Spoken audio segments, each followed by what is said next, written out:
Fala pessoal, sejam muito bem-vindos a mais um episódio dessa nova série de podcasts da Futuros Inclusivos.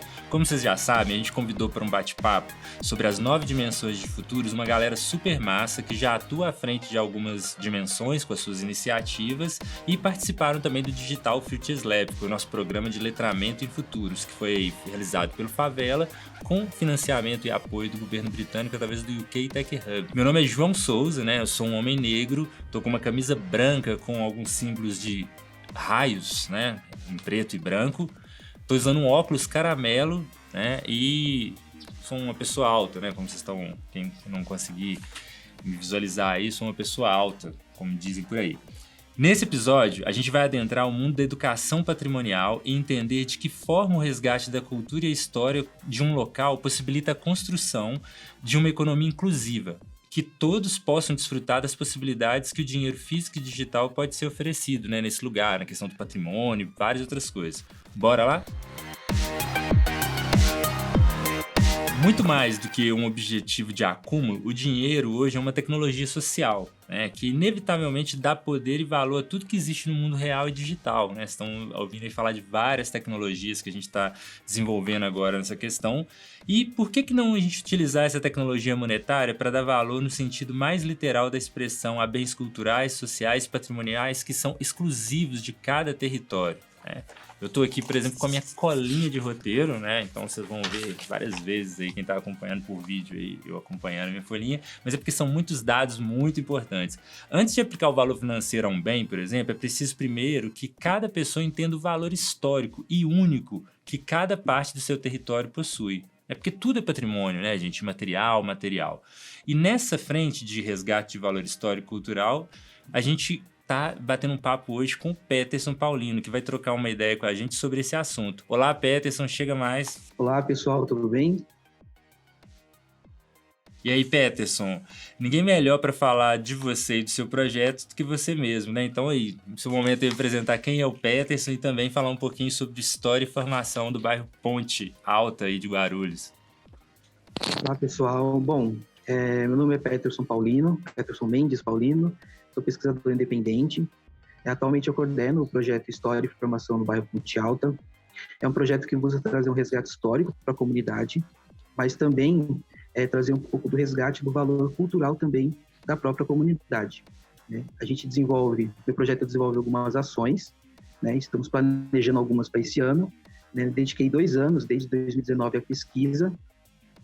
E esse ano de 2022 a gente está começando a fazer algumas ações em algumas escolas, né, e pretende-se aí desenvolver um trabalho de pesquisa no campo da história e também trazer o senso de pertencimento ao território. Muito massa. Peço, o carro-chefe do seu projeto é a educação patrimonial, né? Então eu queria que você falasse um pouquinho para quem está ouvindo, quem não entende nada disso, né? E quer saber um pouquinho mais sobre o que é esse conceito, né? E qual que é a relação da educação patrimonial com a lógica da economia e do território também. Bom, educação patrimonial é um conceito, né, que surgiu na Inglaterra, no começo do século XX, né, foi trazido no Brasil primeiramente pelo Mário de Andrade, em 1930, na década de 30, mas o manual do patrimônio, da educação patrimonial, né, que a gente conhece hoje, foi imposto, né, colocado pelo IFAM nas discussões lá no comecinho da década de 80.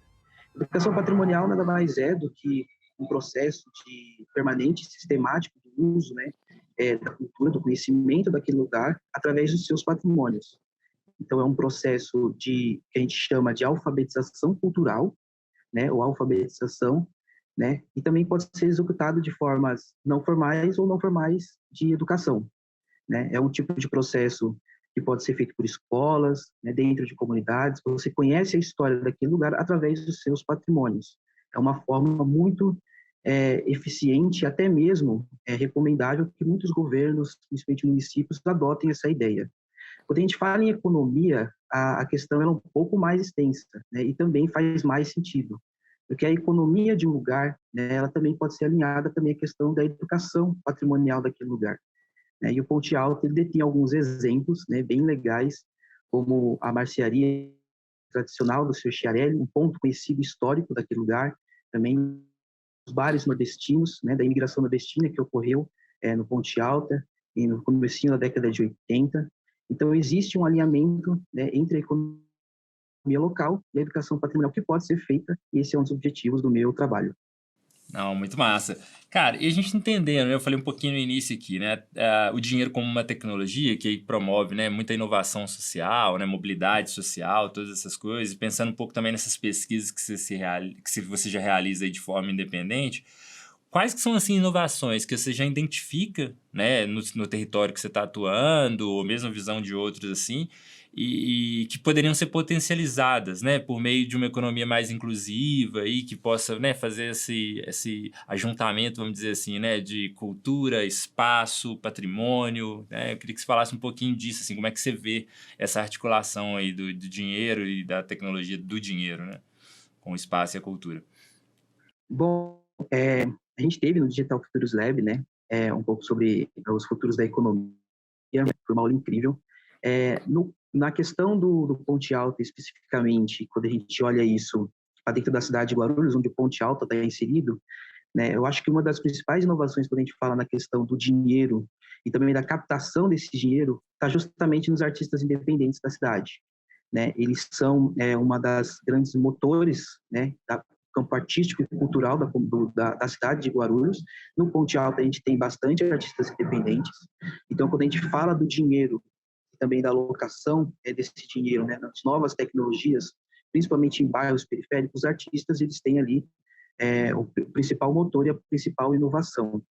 Né? No meu trabalho de resgate histórico, eu busco não só trazer esses artistas para a discussão do patrimônio, mas também o uso de novas tecnologias, principalmente em relação à economia, que também pode ser feita, e é também um dos objetivos do meu trabalho, que inclusive foi trazido a ideia da economia, né, dessas inovações, graças ao Digital Futures Lab.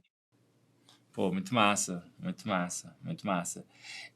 Uma coisa assim que a gente fala muito, né, quando está nessa perspectiva de estudo de futuros, né, é a questão de criação de cenários, né?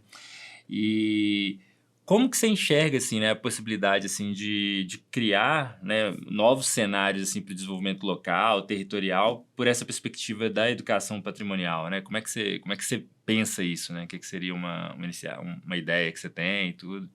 Ou alguma inovação que você está trazendo aí, né, para a lógica do história e formação também? Bom, um dos objetivos do meu projeto, né, é justamente aproximar os moradores da história da comunidade através da educação patrimonial, né, e também o conhecimento da sua história através de ações. Né? O projeto ele está desenvolvendo alguns e-books, ou seja, um material didático, né, para a comunidade, e a ideia é fortalecer esses laços, começando especificamente nas escolas. Né? O Ponte Alto ele dispõe de várias escolas estaduais e também municipais, e é um dos bairros que tem um número muito grande de escolas. Então, a ideia é começar pelo público que menos conhece a história do Ponte Alto, que no caso é o público mais jovem. Né? Então, desenvolvimento de materiais didáticos, né? Apresentação da história do bairro, né? E não só através desses materiais, né? A fotografia, né? Que também é um dos ofícios que eu exerço também, é uma forma de poder aproximar os moradores, né? Conhecer o seu território, que é algo também que a educação patrimonial traz, né? Quando a gente fala em patrimônio, a gente fala muito ligado a edifícios, a monumentos, mas o patrimônio ele é muito mais do que isso, né? Então a ideia é justamente fazer essas ações com as escolas, né, e aproximar primeiro os mais jovens e depois, né, fazer rodas de debate, conversas, trazer todo esse público, né, principalmente do campo cultural e também no campo das ações. A ideia é justamente incluir todos, né, trazer a comunidade para essa discussão. Não, muito massa, muito massa. Né, você até comentou aí que você participou, né, do Digital Future Labs e um assunto que gerava muito discussão, né, e fazia todo mundo fritar muito quando a gente começava a falar muito da questão, né, das criptomoedas, da parte de NFTs, né. Explicando aqui rapidinho, né, para quem não está muito familiarizado ainda com esses termos, as criptomoedas são nada menos que moedas que só existem no mundo digital, né, então assim, você tem toda uma lógica aí baseada em blockchain, que é uma cadeia de confiança que faz a gestão dessas moedas, né? Vale a pena aprofundar também alguns outros conteúdos que a gente soltou também do Digital Fruit Labs e também o Favela e a Futuros Inclusivos vem colocando nas redes, é muito massa, né? Então, assim, tem um material muito rico aí. O Bitcoin, por exemplo, é a mais famosa delas, né? Todo mundo vê assim, um Bitcoin tá valendo mais do que um carro, mais do que um apartamento, né? Isso tudo é muito falado também aí nos últimos tempos.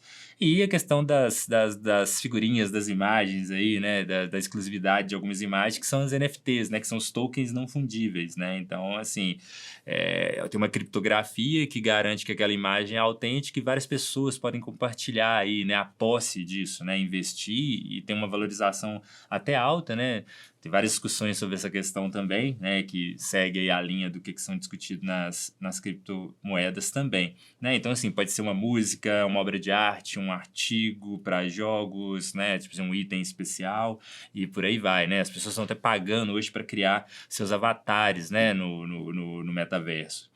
E hoje também, né, tipo assim, lembrando aqui que a gente teve uma aula mara que foi com o convidado, né, a aula de Futuro da Economia, que foi com o Léo Lima, né, e ele fez uma provocação que cabe muito a gente relembrar aqui, né, eu até anotei isso aqui, que é sobre as NFTs, né, e que elas têm uma boa relação com a valorização monetária da cultura local. A gente até trouxe um trechinho aqui, que vai rolar agora aí, para vocês poderem ouvir um trechinho dessa aula. Porque eu acho que a gente tem muita cultura, gente, no Brasil. Acho que a gente tem cultura pra caramba. A gente tem cultura demais. A gente pode pegar e, por exemplo, falando aqui de Pernambuco, nossa, quanta cultura cabe dentro de um carnaval, né? Quanta cultura cabe aqui dentro do meu centro da cidade? Quanta cultura cabe no meu interior? É muita coisa, gente, é muita produção. E se a gente pudesse inserir essa produção dentro de um mercado global, através do NFT? Imagina que eu vou comprar, por exemplo, uma escultura, que eu posso um dia querer ter ela física ou não, ou que ela nem ao menos existe fisicamente. Ela foi construída digitalmente apenas, ou foi construída no meio físico e digitalizada, né? Então, NFT tem me fascinado muito por conta dessa perspectiva que a gente tem de poder levar a nossa cultura para um público ainda maior, um público global, né, que possa ter interesse de pegar e adquirir isso, e que isso potencialize os produtores de cultura do nosso país, né, que são pessoas muitas vezes extraordinárias, mas que terminam tendo acesso apenas a um público extremamente restrito. Peterson, olhando para todo, né, o patrimônio, né, depois da gente ter esse riquíssimo trechinho aí da aula do Léo aí, olhando toda essa questão, né, do patrimônio para as manifestações sociais, culturais, que o projeto que você tem, né, atua e também quer resgatar aí, hoje focalizado no bairro Ponte Alta, né, mas pensando no futuro, eu acho que pode ser uma referência para as pessoas levarem isso também para outros territórios.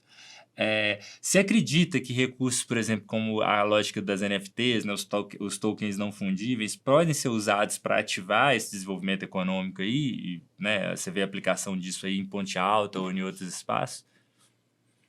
Bom, sobre os NFTs, né, a discussão ela está bastante aí hoje, a gente está vendo muitas discussões, né, o uso das imagens também, como é feito. Acredito que no Ponte Alta, no primeiro momento, talvez demore um pouco, mas isso não significa que não seja impossível, né? Os NFTs, que são, né, os chamados tokens não fungíveis, né? E, bom, quando a gente fala dos NFTs, principalmente relacionado à arte, né, novamente eu cito aí, né, os artistas independentes, que também podem ser, né, uma das formas, um dos elos, né, entre o uso de NFTs e também um pouco da história local do bairro. Isso pode ser feito de várias formas, né, construção de materiais, né, que envolvam NFTs, né, até mesmo quando a gente, na construção desses materiais, popularizar os NFTs na comunidade. Então, de certa forma, isso pode ser feito, né? Isso também no campo da economia também pode ajudar os pequenos comércios da região também, né, com o uso dos NFTs, né? Então é através da cultura e da arte, né, e alinhado justamente com a tecnologia dos NFTs, isso pode ser usado na comunidade. Acredito que a médio prazo isso pode ser feito.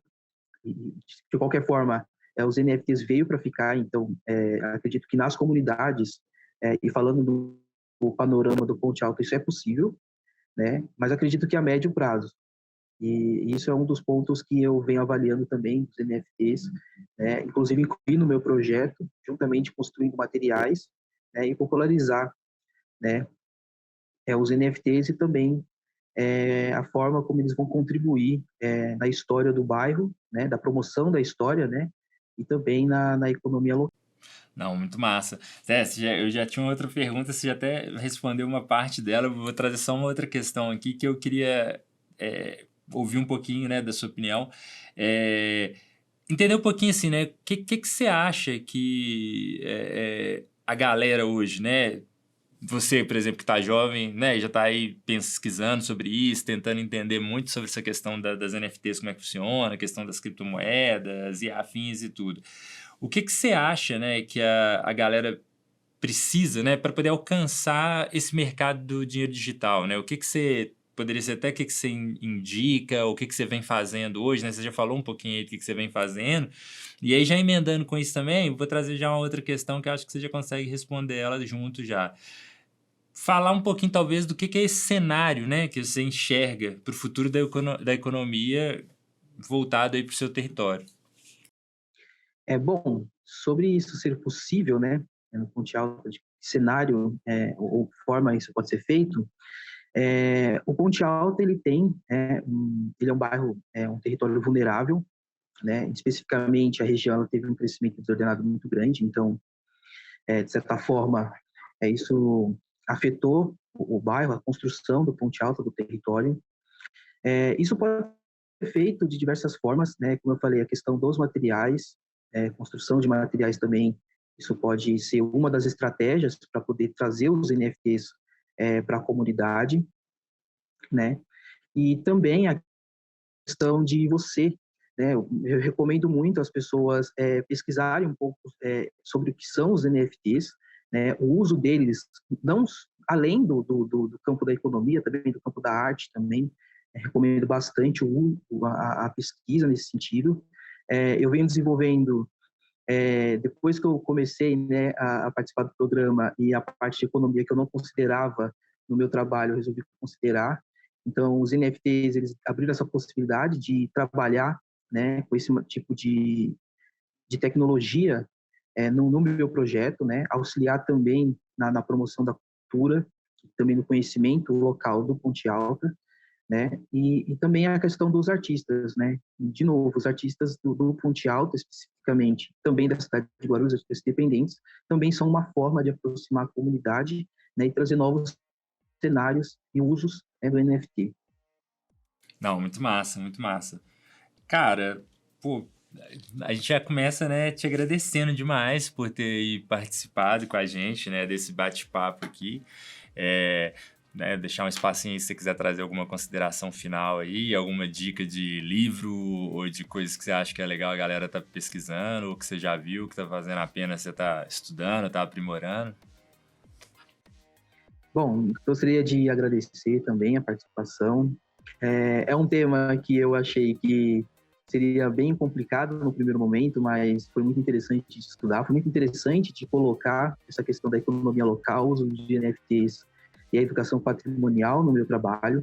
A educação patrimonial já estava dentro, mas a questão da economia dos NFTs não, e eu acredito, né, pelo tudo que eu vi, que isso é possível no meu projeto, estou desenvolvendo. Então, eu gostaria de agradecer, recomendo muito a pesquisa sobre os NFTs, né, o conteúdo do Léo Lima também é muito interessante, ele traz bastante insights e também como pode ser inserido a questão da NFT. Então, gostaria de agradecer. E, bom, tem a minha página, meu blog na Medium, onde vocês podem ver alguns artigos que eu venho construindo sobre o Ponte Alta e também algumas pesquisas. Tem também minhas redes sociais. E em breve vai ter uma rede social do projeto já estou providenciando isso também.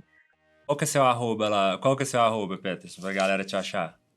Então, vocês podem me achar no @PetersonPaulino, _ né? E também, hoje, em breve, eu já estou construindo a rede social do projeto, né, para todo o material e todas as ações já sejam concentradas lá. Né? Assim fica mais fácil de achar. Tem o meu blog também na Medium, que é Peterson Mendes Paulino, então vocês podem colocar Medium, Peterson Mendes Paulino, que já aparece. Né? Então, é isso. Ó, muito massa, vou te seguir lá no Medium lá. Tem pouco eu não escrevo lá, cara. Tô precisando tomar vergonha e escrever lá. Tem muito tempo que eu não coloco nada lá. Mas é isso, pessoal. Espero que vocês tenham gostado, né, dessa conversa aí com o nosso convidado, né, o Peterson. Espero que vocês estejam acompanhando também os outros episódios dessa série de podcast. Agradecer muito aí quem ouviu, quem compartilhou, né? É um conteúdo, se é rico para você, também compartilhe com outras pessoas. E é isso, grande abraço e até a próxima.